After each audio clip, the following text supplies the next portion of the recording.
Yusufu akawaambia nduguze, mimi ninakufa, lakini Mungu atawaijia ninyi bila shaka.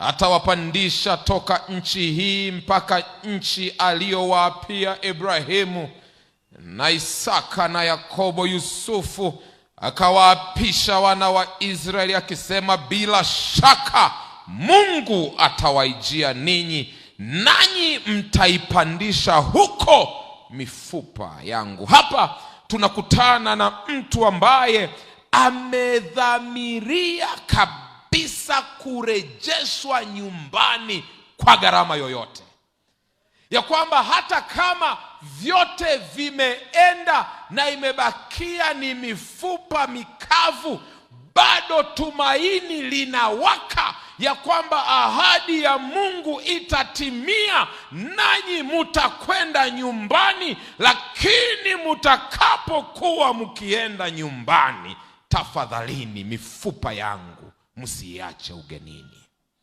Moja ya vitu ambavyo unapaswa kufahamu unapoisoma Biblia ni kwamba vipo vitabu 66 ndani ya Biblia, na hivi vitabu 66 vimeandikwa na waandishi zaidi ya 40 ambao wametoka kwenye kada mbalimbali. Wengine walikuwa ni wafalme, wengine walikuwa ni wavuvi, wengine walikuwa ni wakulima, wengine walikuwa ni askari wa vita. Hawa watu zaidi ya 40 wakaandika vitabu 66, na waliandika kwa muda wa miaka zaidi ya 1500.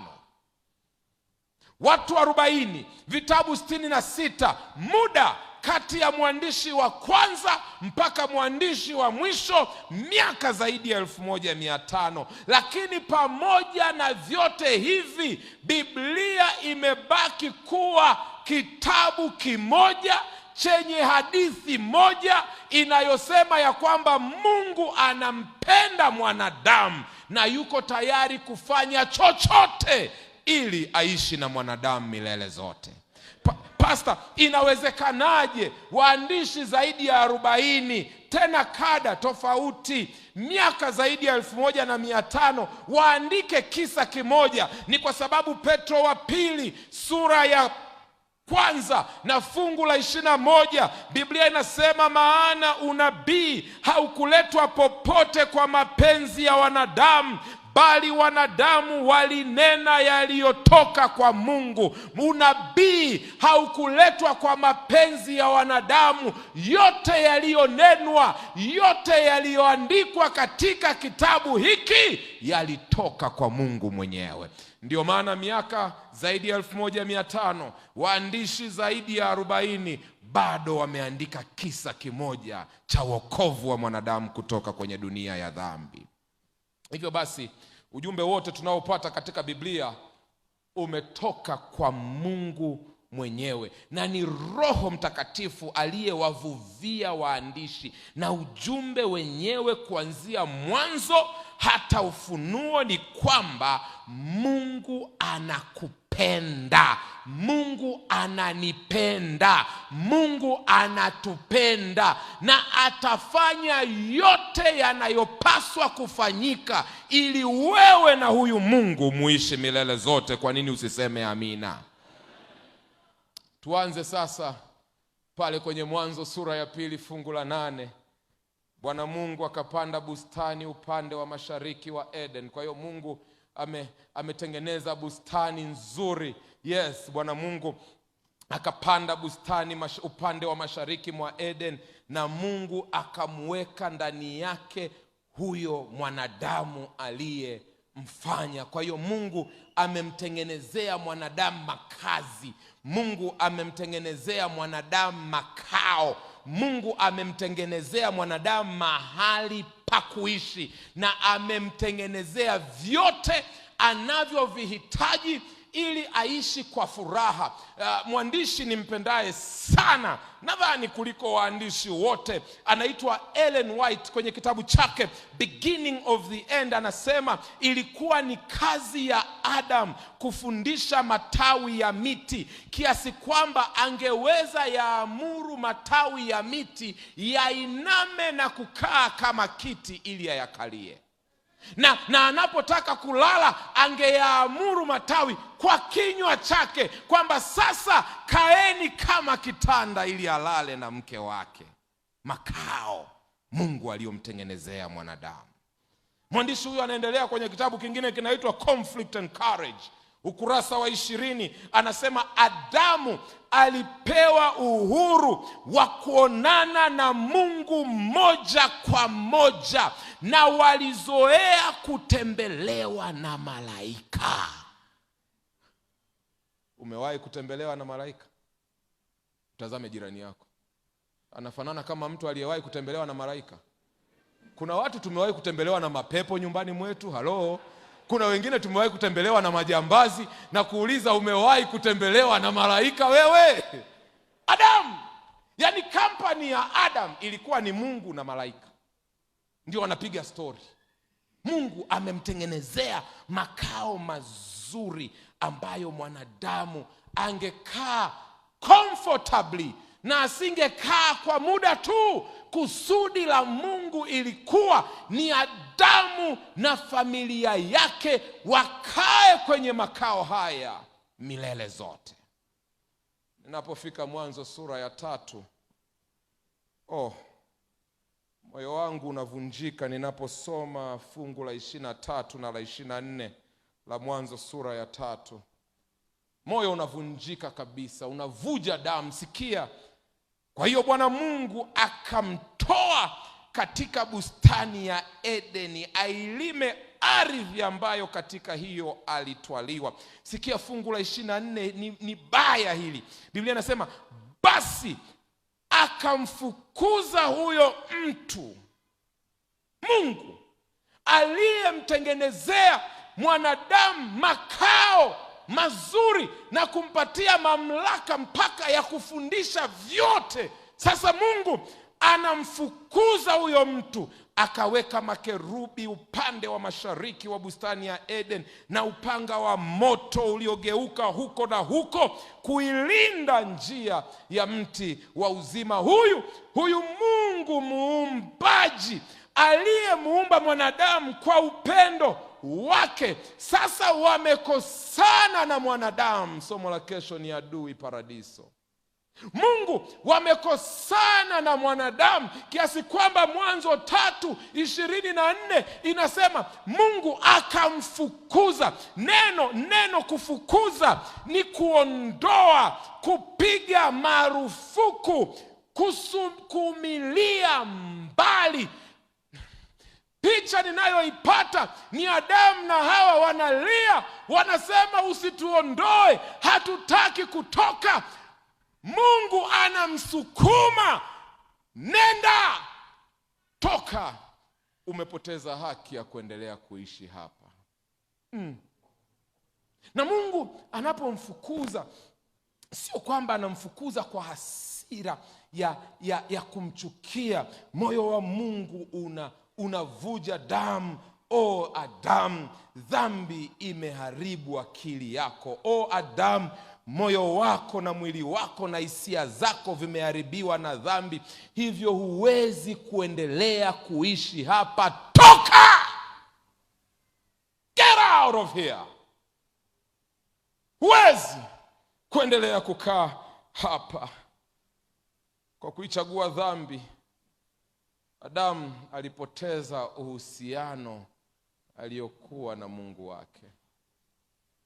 Kwa kuichagua dhambi, mwanadamu alipoteza uwezo wa kuishi milele. Sasa wanadamu tunaishi chini ya muda. Na by the way, everything about us, kila kitu kuhusu mwanadamu sasa tunakimbizana na muda.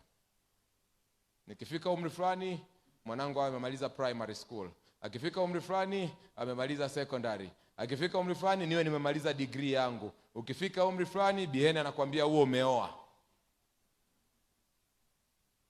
Magomere naye atakuja atakwambia umri mzuri wa kupata watoto ni kati ya umri huu na umri huu. Yaani mwanadamu amepoteza umilele. Sasa mwanadamu anakimbizana na muda. Kila kitu kiko nyuma ya muda. Hata mhubiri wa Njombe Net Event anakimbizana na muda. Anataka watu waende nyumbani wakalale. umilele umepotea. Na hali inazidi kuwa mbaya unapofika kitabu cha Mwanzo sura ya 6 fungu la 5 na la 6. Hali ya uovu na dhambi imekithiri kiasi kwamba Mwanzo 6:5 na 6 Biblia inasema, Bwana akaona ya kuwa maovu ya wanadamu ni makubwa duniani, na kwamba kila kusudi analowaza moyoni mwake ni baya tu siku zote. Huyu aliyeumbwa kwa mfano wa Mungu na sura ya Mungu, huyu aliyepewa mamlaka ya kufundisha viumbe namna ya kuishi, sasa ameharibika kiasi kwamba kila analowaza ni ovu, ni chafu, ni baya, na sio mara moja moja. Siku zote mwanadamu anawaza maovu. Bwana akagairi kwa kuwa amemfanya mwanadamu duniani. The English translation inasema God regretted. Almost kusema ingelikuwa heri nisingemfanya mwanadamu.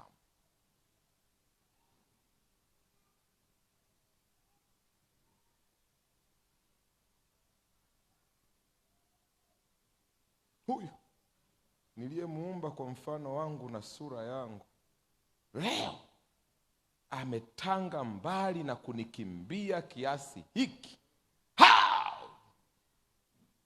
How is it possible mwanadamu umetanga mbali kiasi hicho? Bwana akahuzunika moyo. Fungu la 7, Bwana akasema, nitamfutilia mbali mwanadamu niliyemuumba usoni pa nchi, mwanadamu na mnyama na kitambaacho na ndege wa angani, kwa maana na ghairi ya kwamba nimemfanya mwanadamu. Ninalipenda fungu la 8, katikati ya uchungu na maumivu na wazo la kufutilia mwanadamu mbali. Mwanzo sura ya 6 fungu la 8 Biblia inasema, lakini Nuhu akapata neema haleluya. Katika uovu, uasi, ubaya uliokithiri, lakini Nuhu akapata neema machoni pa Mungu. Wapendwa, neema ya Mungu imefunuliwa. Hata pamoja na uchafu wa dhambi zetu na uovu wetu na ubaya wetu na kuasi kwetu, bado neema ya Mungu inafanya kazi hata leo. Tuko hivi tulivyo leo kwa sababu ya neema ya Mungu katika maisha yetu. Dhambi, shetani anatafuta kutuangamiza na kutupoteza milele, lakini Baraka amesimama Njombe Net Event kwa sababu amepata neema ya Mungu machoni pake. Sura chache baadaye, tunaona sasa Mungu anasema okay, ili swala la kumwangamiza mwanadamu bado halijakaa sawa, maana huyu nilimuumba niishi naye milele, sikumuumba ili nimwangamize. Kwa hiyo Mungu anasema nitaanzisha taifa jipya. Kwa hiyo unapofika Mwanzo sura ya 12 fungu la 1, Bwana akamwambia Abraham, toka wewe katika nchi yako na jamaa zako na nyumba ya baba yako, uende mpaka nchi nitakayo kuonyesha. Kwa maana nyingine, Mungu anamwambia Abrahamu, hapo ulipo sio kwako, hapo ulipo sio nyumbani.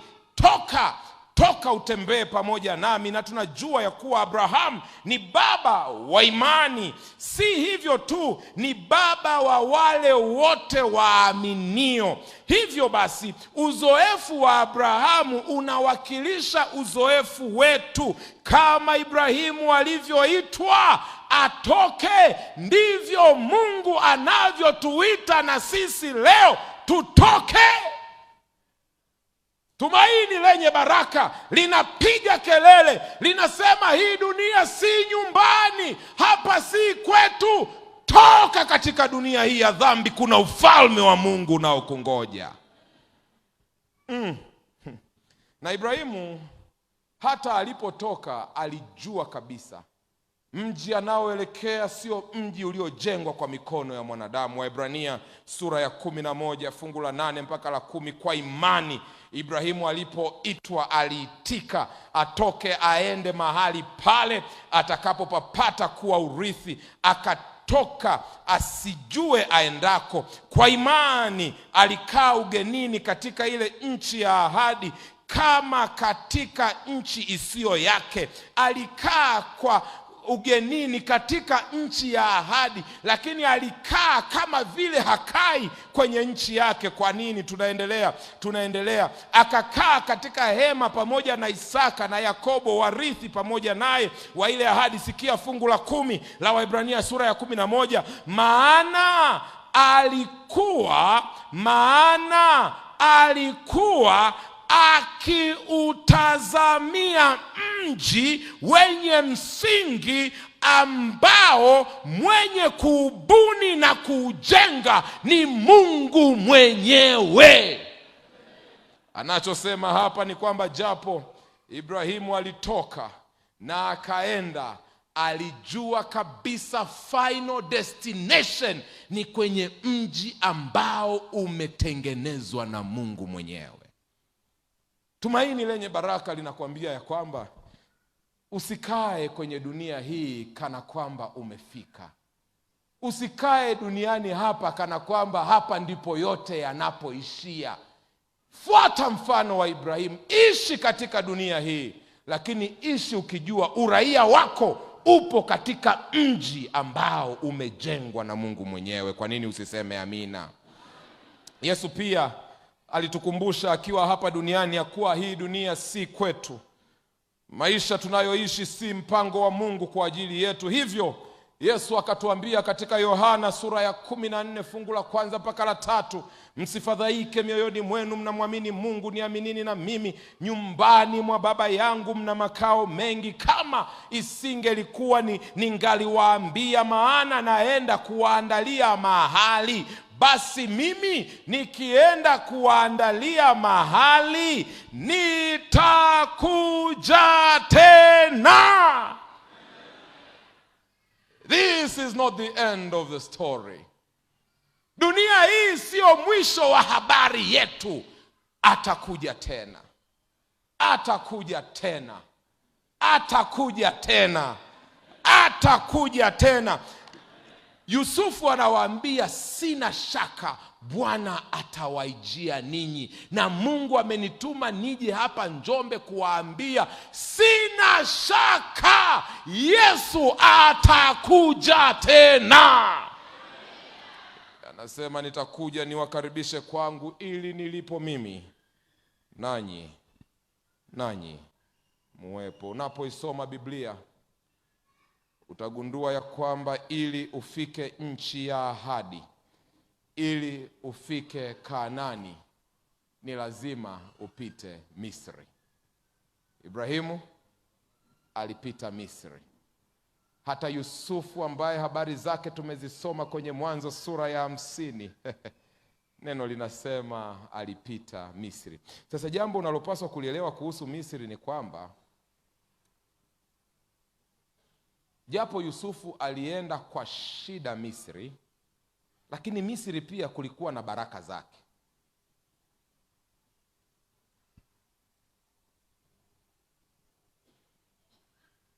Japo mwanadamu alifukuzwa toka kwenye bustani, lakini dunia hii ya dhambi na yenyewe, Pastor Ngusa, huwa inatumambo tuzuri hivi.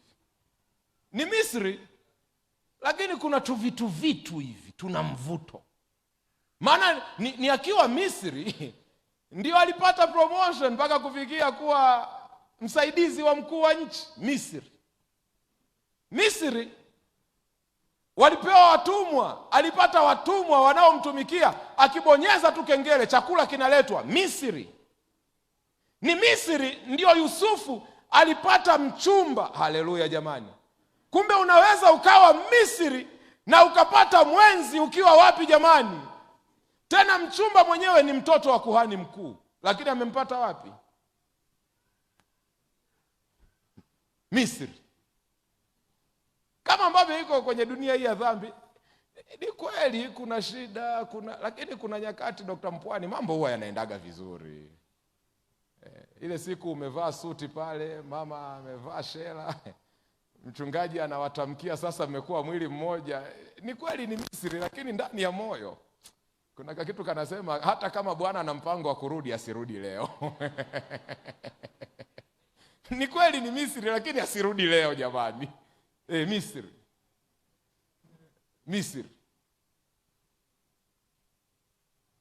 Misri kuna V8 na magorofa yako Misri. Na ukiangalia mule ndani kwa kweli unaweza ukasahau kwamba uko Misri, lakini ukweli ni kwamba uko wapi jamani? Misri kuna contract za biashara ambayo ukisaini, yani ukiangusha tu wino unabadilisha maisha yako yote ya kiuchumi. Lakini huo mkataba umesainiwa wapi? Kwa hiyo Misri sio kwamba ni mbaya kabisa, inatuma mambo tuzuri. Misri. Si Misri kuna Njombe Net Event jamani? Mnadhani inafanyikia wapi Njombe Net Event? Na watu wanatabasamu, wanaimba, wanacheka, lakini wakiwa. Mgeukie jirani yako, mwambie unajua manufaa ya Misri wewe? Mwambie umewahi kuonja raha za Misri wewe? Kwa jinsi unavyomuona kweli ni mtu hajawahi kuonja raha za Misri huyo.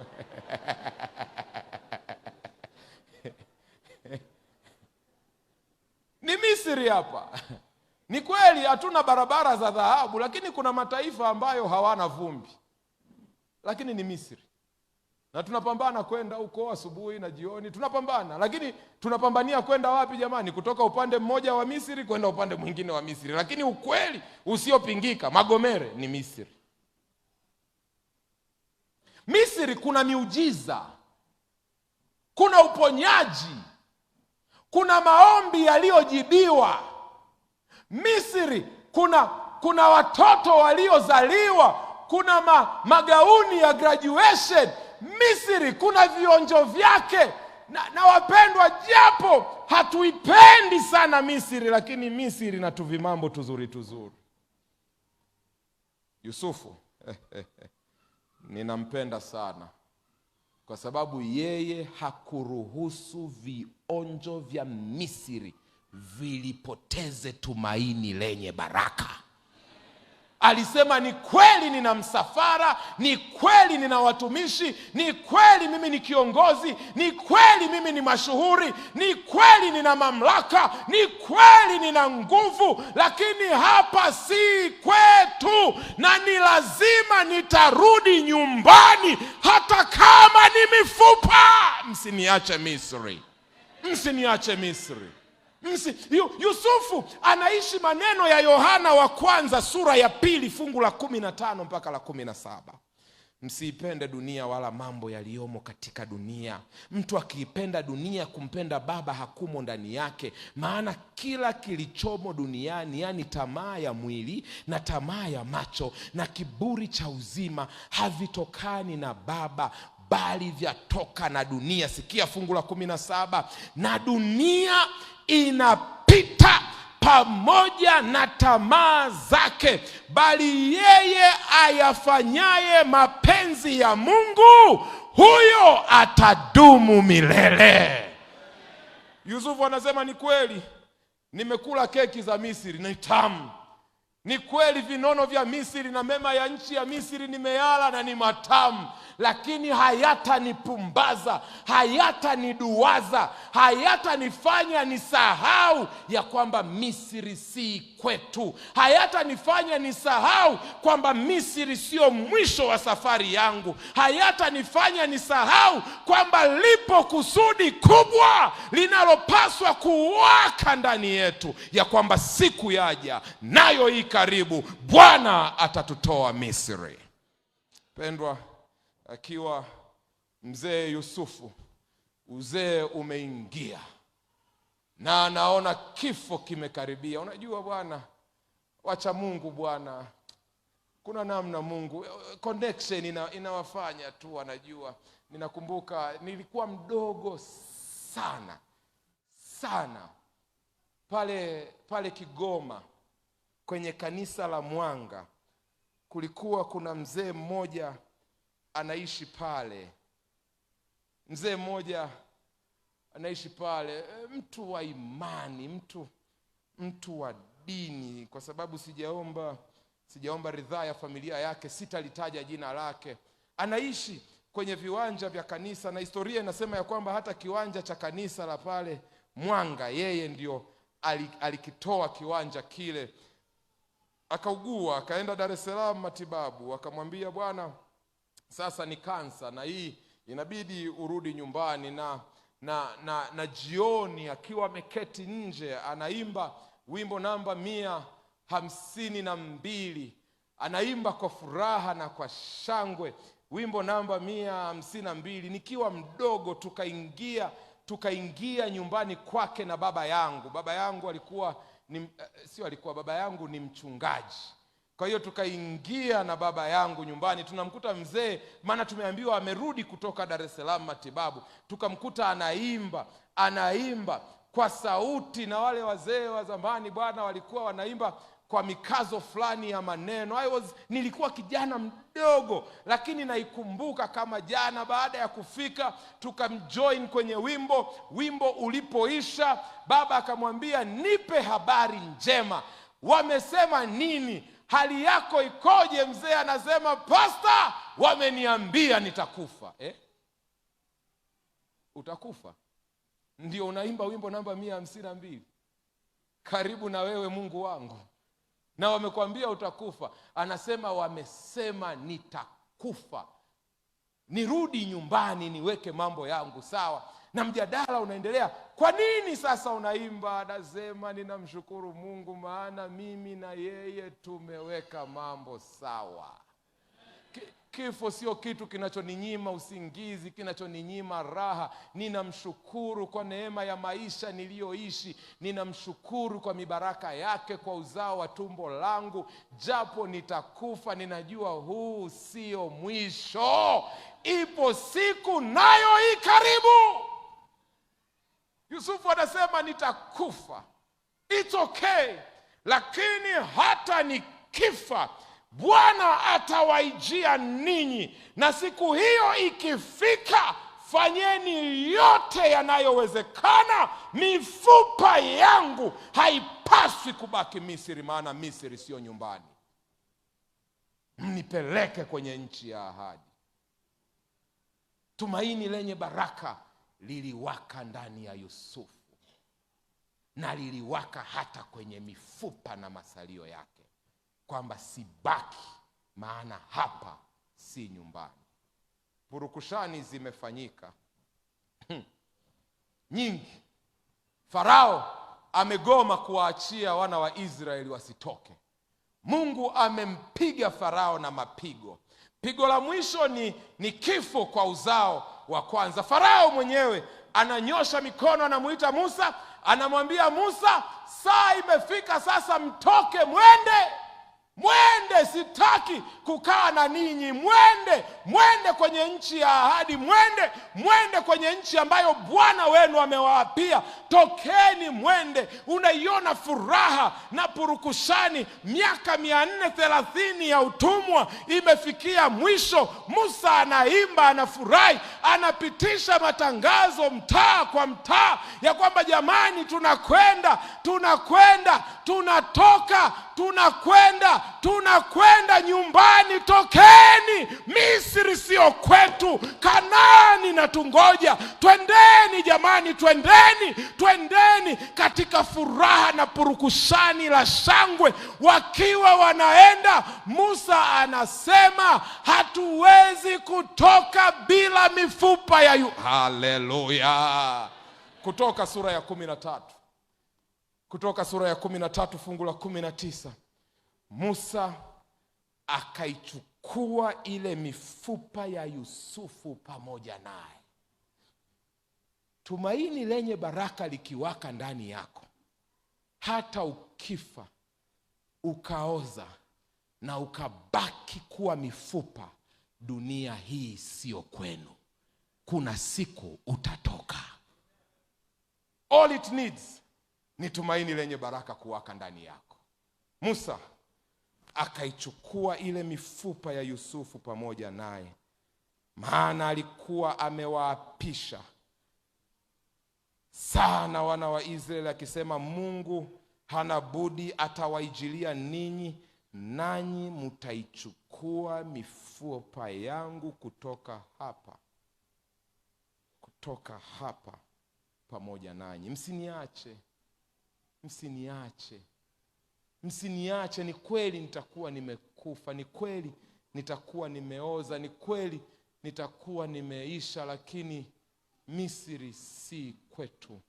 Mifupa yangu muibebe.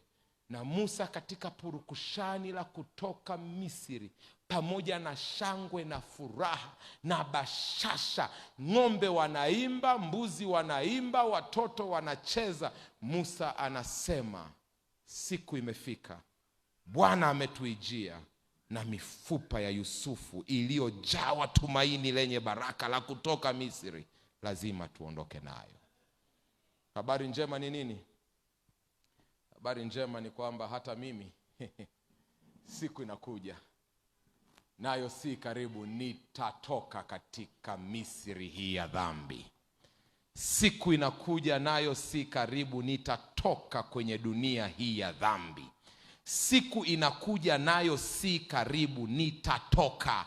Pastor, unaweza ukawa umekufa, sawa, lakini Wathesalonike wa kwanza sura ya 4 fungu la 16 Biblia inasema, kwa sababu Bwana mwenyewe atashuka kutoka mbinguni pamoja na mwaliko na sauti ya malaika mkuu na parapanda ya Mungu, nao waliokufa katika Kristo hawataachwa Misri, watanyanyuliwa, haleluya, wamlaki Bwana mawinguni. Kifo hakinitishi, maana hata nikiwa nimekufa, sio mifupa yangu tu itakayobebwa, nitavikwa kutokufa, nitatwaliwa niishi na kutawala na Bwana milele zote. Na Ufunuo 21 anasema, huko tuendako hakuna kilio, hakuna machozi, hakuna majonzi, mambo ya kale yatakuwa yamepita, tazama Bwana anayafanya yote kuwa mapya,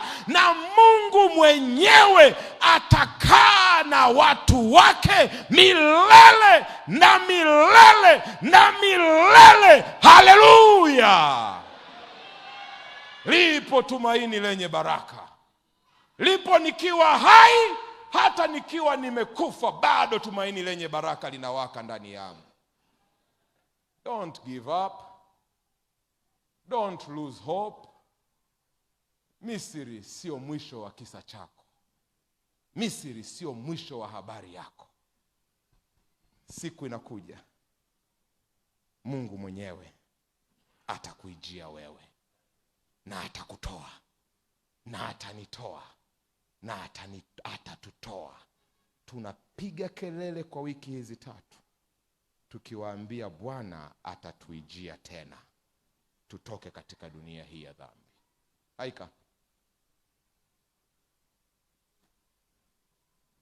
Naongea na mtu ambaye yawezekana anapitia mambo magumu.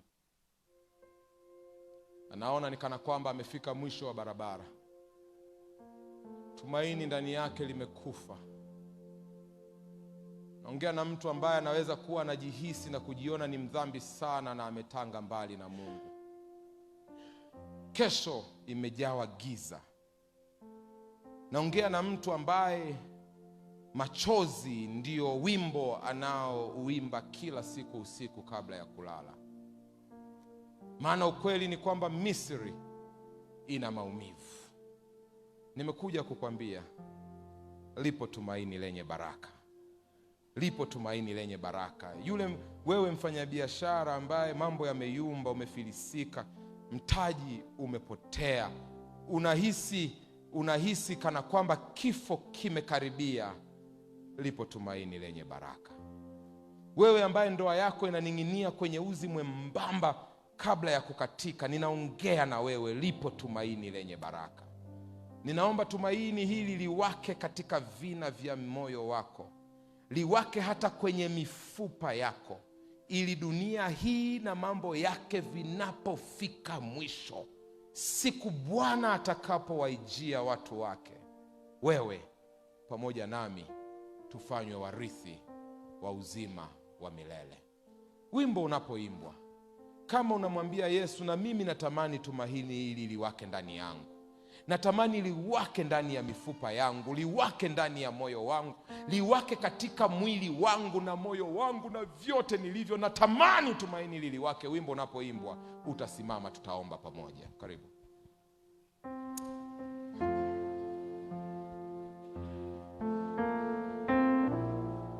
Nasema natamani tumaini hili liwake. Simama, simama tunapokwenda kuomba, tunapokwenda kuomba.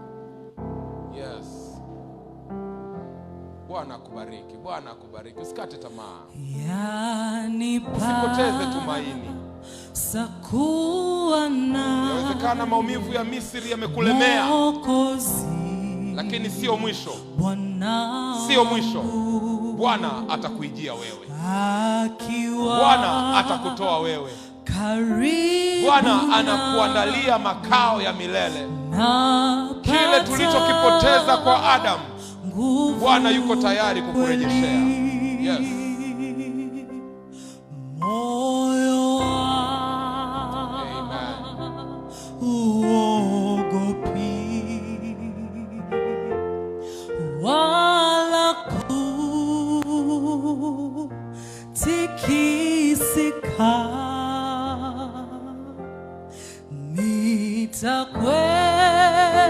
nitakwenda apendapo, kwa kuwa una sababu ya kuogopa, una sababu ya kuishi na mashaka, una sababu ya kuishi na hofu. Bwana atakuijia wewe. Bwana atakutoa hapo ulipo. Ni kweli uko mahali pa kifo, uko mahali pa shida, ni kweli uko mahali pa maumivu, lakini Bwana atakuijia na Bwana atakutoa. Lipo tumaini lenye baraka, nalo linawaka ndani ya moyo wangu. Yes.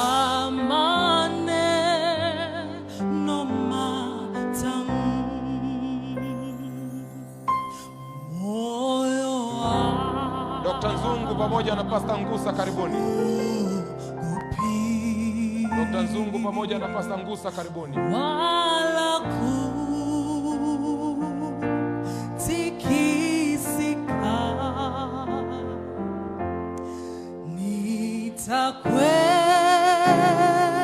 nitakwenda apendapo, kwa kuwa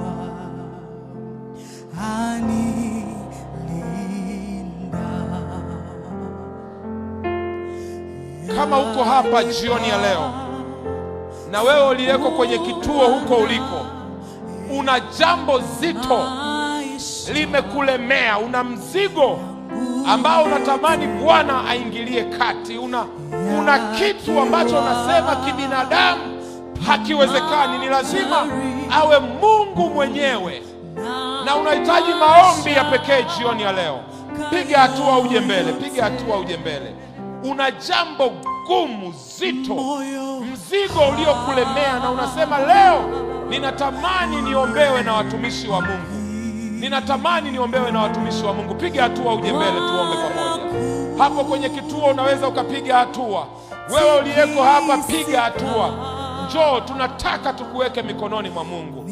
Labda uko hapa na tumaini limepotea, tumaini limepotea kabisa, unaona mwisho umefika, na unaona Misri inakwenda kukumeza, na unasema no, sitaki kuishia Misri, sitaki historia yangu iishie Misri. Ninatamani Bwana aniijie na anitoe Misri. Njoo, tunakwenda kuomba. Kuna jambo zito kabisa, unasema hili linahitaji Mungu mwenyewe, peke yangu siliwezi, limekulemea, limekuumiza, limekutesa, na unataka Mungu aingilie kati. Piga hatua, njoo. Njoo, piga hatua, tengeneza nafasi, tunakwenda kuomba. Watumishi wa Mungu hawa wanakwenda kukuweka mikononi mwa Mungu. Yes, Misri sio mwisho wako. Bwana atakuijia wewe. Usikate tamaa, usipoteze matumaini, bado lipo tumaini.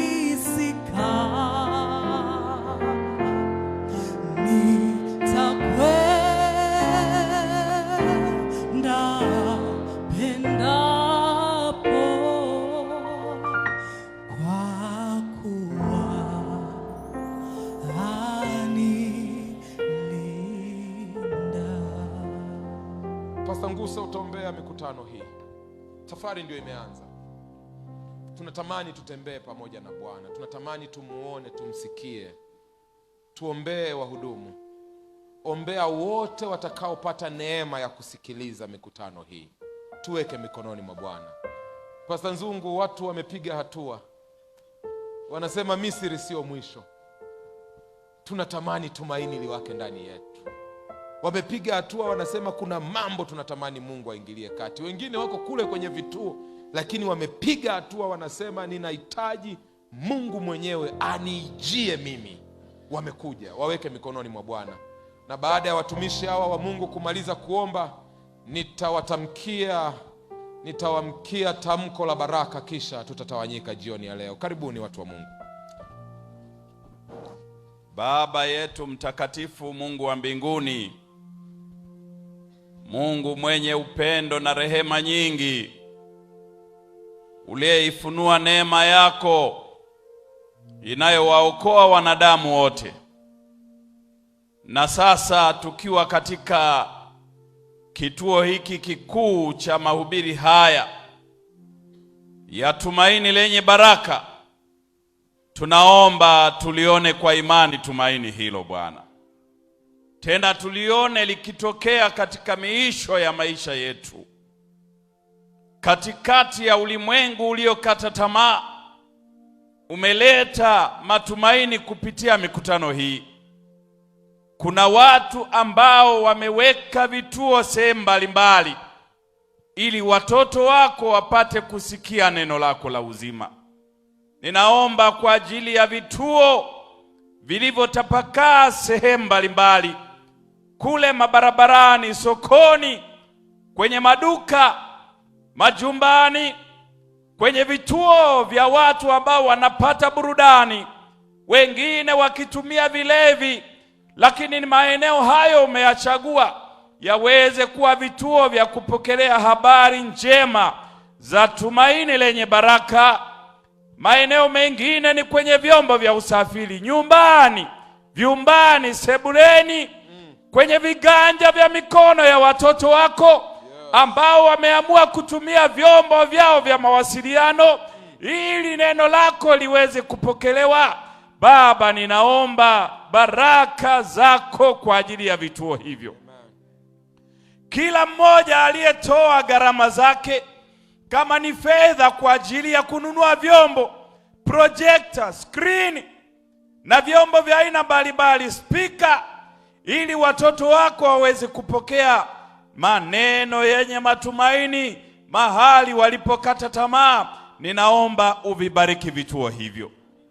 Na kwa njia pekee ninaombea kituo hiki kikuu, mahali ambapo umewaweka watumishi wako kuweza kutoa maneno ya uzima, kuanzia yule ambaye anaimba, yule ambaye anapiga kinanda, yule ambaye anatoa somo la afya, yule anayetoa somo la familia, na yule ambaye anaturejeza madhabahuni, hatimaye anayetoa neno la baraka, tumaini lenye baraka.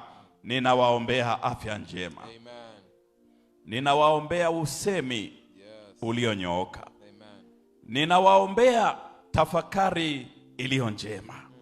Na yule Roho wako Mtakatifu aliyewapatia neno lenye matumaini yenye baraka, waje walitoe hapa, asikae mbali nao. Ndani ya mioyo yao pabubujike, wao wenyewe walione tumaini lenye baraka, ili wanapoongea na ulimwengu uliokata tamaa, Yes. kwa lugha ambazo utazitafsiri kupitia Roho wako Mtakatifu, tumaini hilo likaonekane kwa uhalisia, na hatimaye kila mtu aone uhalisi wa tumaini hilo lenye baraka. Amen. Ninaomba kwa ajili ya program mbalimbali, zitaanza hapa program za afya ambazo zitawalejeza watu kukuona wewe ukinyosha mkono wako kuwaponya. Kalionyeshe tumaini lenye baraka hata katikati ya wagonjwa. Ni katika viwanja hivi tunatazamia kuona watu wakipona. Ni katika viwanja hivi tunatazamia kuona roho zilizochafuliwa na ibilisi zikirejea tena mikononi mwako. Baba wa mbinguni, tunaomba kwa njia ya pekee kwa ajili ya vyombo vinavyorusha matangazo. Wakati fulani hewa na anga linachafuka, tunaomba ushikilie vyombo hivi mpaka mwisho wa mikutano hii. Wale wataalamu ambao wanachanganya, wanatengeneza, wanaangalia, wanamulika, wanafanya vyote wawezavyo, Baba, wapatie neema yako. Na ninaomba jioni hii kila mmoja wetu anapotoka hapa, akienda popote nyumbani, aende na tumaini lenye baraka. Wakati umefika, tuonyeshe tumaini lenye baraka. Neema yako ikawe pamoja nasi, kwa jina la Yesu Kristo Bwana wetu, amina.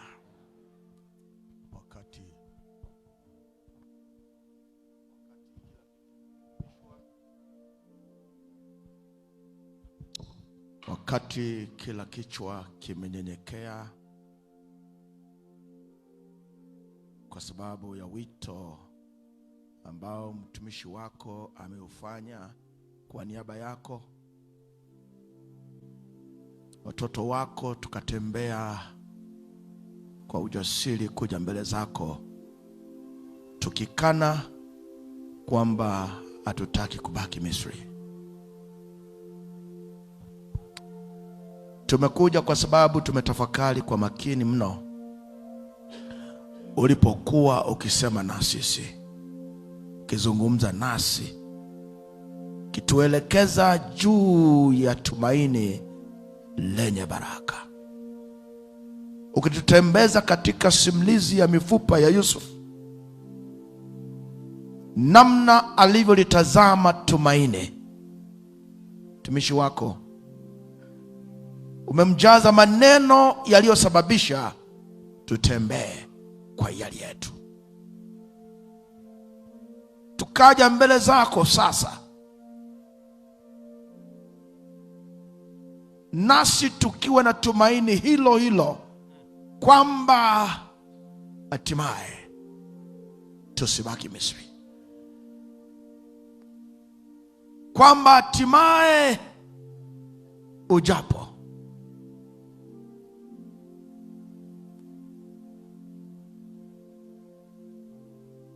utatubadilisha, utatuhamisha, utatupeleka katika makao yetu. Mtumishi wako alitushangaza ulipompa ujumbe ya kwamba shida ilianza tukiwa hatuna dhambi, na ya kwamba kuna vionjo vya Misri vinavyoonyesha utamu, unono, vyenye mivuto ambayo tunaijua kila mmoja wetu.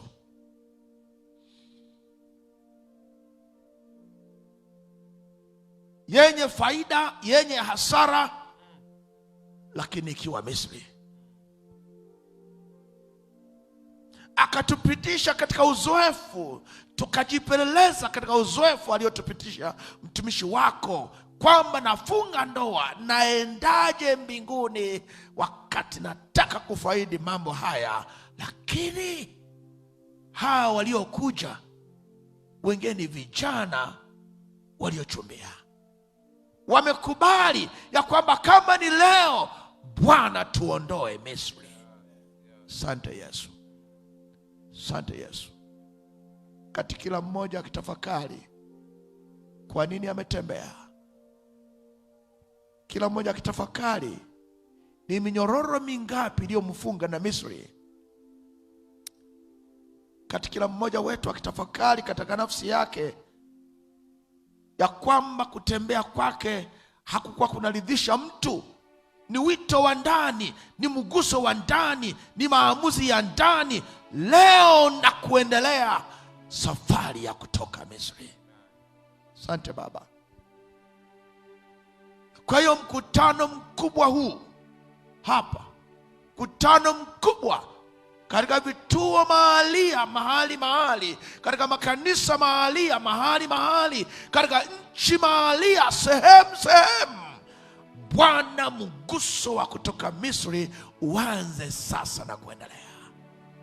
Weza wa nguvu zako, utawala na ushawishi wa Roho Mtakatifu, yule awezaye kuleta kumbukumbu yote na uweza wa kutoa Misri, kwa damu ya Yesu. Sisi tumejisalimisha, sisi tumesarenda kabisa. Tung'oe. Hata kama kulikuwa na mzizi, kulikuwa na faida kule Misri, hata kama ilikuwa imezama mno, hata kama wanadamu wengine wamekuwa wakinyosha vidole wakifikiri tuko Misri na tutaendelea kwa Misri, lakini leo maamuzi yetu ni final. Kwa damu ya Yesu tunakuja, kwa neema ya Bwana wetu Yesu Kristo tunakuja, kwa neema ya Bwana wetu Yesu Kristo. Ng'oa kila kikwazo, ng'oa kila tamaa, ng'oa kila ushawishi, ng'oa kabisa, kwa sababu tumejisalimisha. Na kwa tumaini hilo,